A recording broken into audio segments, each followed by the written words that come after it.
حضرت ابو ہریرہ فرمایا کرتے تھے رضی اللہ تعالیٰ عنہ کہ 5 نمازیں اور جمعہ کفارۃ لما بینہن، یہ سارے خطاؤں کا کفارہ بن جاتا ہے جو اس میں کمیاں کوتاہیاں چھوٹی موٹی ہو جاتی. اور پھر مسلمان نہ صرف ارکان اسلام کو ادا کرتا ہے بلکہ بڑھیا انداز میں فریضہ نماز مسجد میں ادا کرتا ہے، جماعت کے ساتھ ادا کرتا ہے. اس لیے کہ آپ علیہ الصلوۃ والسلام فرمایا نماز جماعت کے ساتھ 27 گنا بڑھ جاتی ہے. اور کوئی اللہ کے گھر میں قدم اٹھا کے آتا ہے تو ہر قدم پہ اس کی ایک خطا معاف ہوتی ہے، ایک درجہ بلند ہوتا ہے،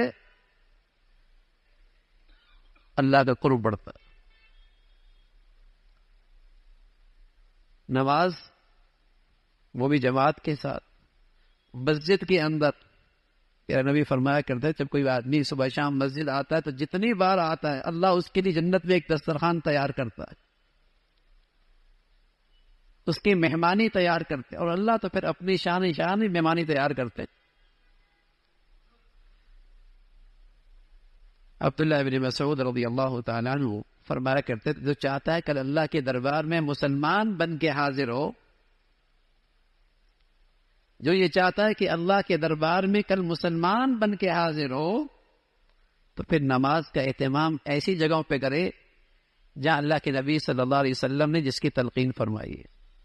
اور فرمایا وہ نماز جماعت کے ساتھ ہے، وہ مسجد کے اندر ہے. اور فرمایا کہ سنت یہ ہے کہ مسجد کے اندر اہتمام نماز کا ہو. اور آپ علیہ الصلوۃ والسلام نے فرمایا اگر تم اپنے گھروں میں نماز پڑھنے لگ جاؤ گے جیسے وہ فلاں لوگ پڑھتے ہیں گمراہ ہو جاؤ گے. اس لیے کہ جب کوئی قوم اپنی نبی کے طور طریقے چھوڑ دیتی ہے تو وہ راستے سے ہٹ جاتی ہے. فرمایا ہمارے زمانے میں مسجد کا نہ آنا اور جماعت کا چھوڑ دینا یہ وہی کر سکتا تھا جو کھلا منافق ہوا کرتا تھا.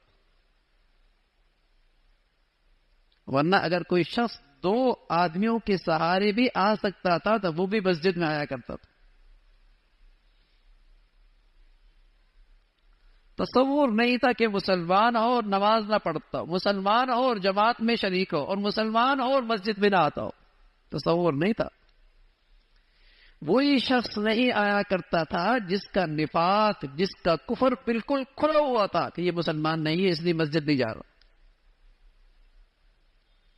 ورنہ ہمارے ہاں عبداللہ ابن مسعود فرمانے لگے ہمارے دور میں کوئی آدمی 2 آدمیوں کے سہارے بھی مسجد آ سکتا تو ضرور آیا کرتا.